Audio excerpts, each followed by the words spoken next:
Hello, ഇസ്മി അജീഷ്. അങ്ങനെ Prince and the family കണ്ടിരിക്കുകയാണ്. നമ്മുടെ സ്വന്തം ജനപ്രിയ നായകൻ ദിലീപേട്ടന്റെ 150ാമത്തെ ചിത്രം. പടം എനിക്ക് പേഴ്സണലി എനിക്ക് നന്നായി വർക്കായി. എനിക്കിഷ്ടപ്പെട്ടു. ഒരു സിമ്പിൾ നൈസ് ഒരു പടം. ആ ഒരു ഫീലാണ് എനിക്ക് കിട്ടിയത്. ഇത് ചിലപ്പോൾ എല്ലാവർക്കും ഇഷ്ടപ്പെടണമെന്നില്ല. കാരണം ഇതിൻ്റെ അകത്ത് ഫസ്റ്റ് ഹാഫ് ഒരു പക്ക ഫാമിലി എന്റർടൈനർ കോമഡി എല്ലാം ആയിട്ട് പോയിട്ട് സെക്കൻഡ് ഹാഫിലോട്ട് വരുമ്പോൾ നമ്മുടെ ഈ പുതിയ ജനറേഷൻ്റെ ഈ സോഷ്യൽ മീഡിയ ഈ ബ്ലോഗിങ്ങിന്റെ ഒക്കെ ഒരു പരിപാടി ഉണ്ടല്ലോ, അതാണ് ഈ പടത്തിൽ ഫുള്ള്. പിന്നെ സെക്കൻഡ് ഹാഫിലോട്ട് പോകുന്നത് ഈ ബ്ലോഗ് ചെയ്തിട്ട് ജീവിതത്തിലോട്ട് കയറി എല്ലാം കണ്ടന്റ് ആക്കി മാറ്റുന്ന ഒരു പരിപാടി ഉണ്ടല്ലോ. അത് ഈ ബ്ലോഗർമാർക്ക് എല്ലാം നല്ലൊരു കുത്ത് കൊടുത്തിട്ടുണ്ട് ആ സംഭവം.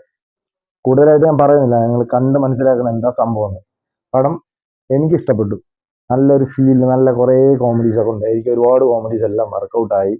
പിന്നെ ഒരുപാട് നാളുകളായിട്ട് ദിലീപേട്ടന്റെ പടത്തിൽ ഭയങ്കര വളുപ്പ്, കോമഡിയൊക്കെ മൊത്തം കോമഡിക്ക് വേണ്ടി ചെയ്ത് അങ്ങനെ ഒരു വളുപ്പ് ഫീലായിരുന്നു. പക്ഷെ ഈ പടത്തിൽ വളുപ്പുണ്ട്, ഇല്ല എന്നല്ല, തീരെ ഇല്ല എന്നല്ല, പക്ഷെ ഓവർ ആക്കിയിട്ടില്ല. അതൊരു നൈസായിട്ട് ഒരു മയത്തിന് അങ്ങ് പോയിട്ടുണ്ട്. അതുകൊണ്ട് കണ്ടിരിക്കാം. ഒരു അസഹനീയതയോ അങ്ങനെ ഒന്നും ഫീൽ ആയില്ല. ഒരു നൈസ് ഡീസന്റ് വാച്ച് ആയിട്ടുള്ള ഒരു ഫാമിലി എല്ലാവർക്കും നന്നായിട്ട് ഇഷ്ടപ്പെട്ട്, ഫാമിലിയും കുടുംബത്തോടെ എല്ലാവർക്കും പോയിട്ട് നന്നായിട്ട് കണ്ട് എന്റർടൈൻ ആയിട്ട് തിരിച്ച് മടങ്ങാവുന്ന ഒരു നല്ലൊരു മൂവി ആയിട്ടാണ് എനിക്ക് പേഴ്സണലി ഫീൽ ചെയ്തത്. Prince and family.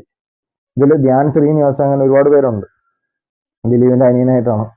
പുള്ളിക്ക് വലിയ റോളില്ല, കുറച്ച് അങ്ങ് വന്ന് തലകാണിക്കുന്നേ ഉള്ളൂ. പിന്നെ പെർഫോമൻസ് പറയേണ്ട ധ്യാന്റെ സിനിമ പരിപാടിയൊക്കെ തന്നെയാണ്.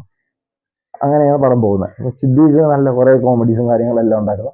ദിലീപേട്ടനെ ഒരുപാട് കോമഡീസും എല്ലാം നന്നായിട്ട് വർക്കായി. വളുപ്പ് വലുതായിട്ട് വന്നില്ല. പിന്നെ ജോണി ആന്റണി ഒരു വലിയ സുഖം തോന്നില്ല. പുള്ളി ഇച്ചിരി ഓവറായിട്ടുള്ള ഒരു പരിപാടിയൊക്കെയാണ് ഫീൽ ചെയ്തത്. ഓവറോൾ പടം എനിക്ക് ഭയങ്കര മോശമായിട്ട് ഒട്ടും ഫീൽ ചെയ്തില്ല. എനിക്ക് നല്ലൊരു പടമായിട്ടാണ് ഫീൽ ചെയ്തത്. അപ്പോൾ ഇത് കാണാത്തവരുണ്ടെങ്കിൽ കണ്ടു നോക്കുക. നിങ്ങളുടെ അഭിപ്രായം കമന്റിൽ അറിയിക്കുക. കണ്ടവർ നിങ്ങളുടെ അഭിപ്രായം കമന്റിൽ അറിയിക്കുക. ഇത് നമ്മൾ കണ്ട് മനസ്സിലാക്കണം.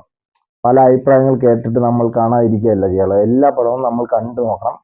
കണ്ട് നമ്മളെ അഭിപ്രായങ്ങളാണ് അറിയിക്കേണ്ടത്. ഈ പടം എനിക്ക് എൻ്റെ പേഴ്സണൽ അഭിപ്രായമാണ് ഞാൻ പറയുന്നത്. എനിക്ക് പടം നന്നായിട്ട് വർക്കായി.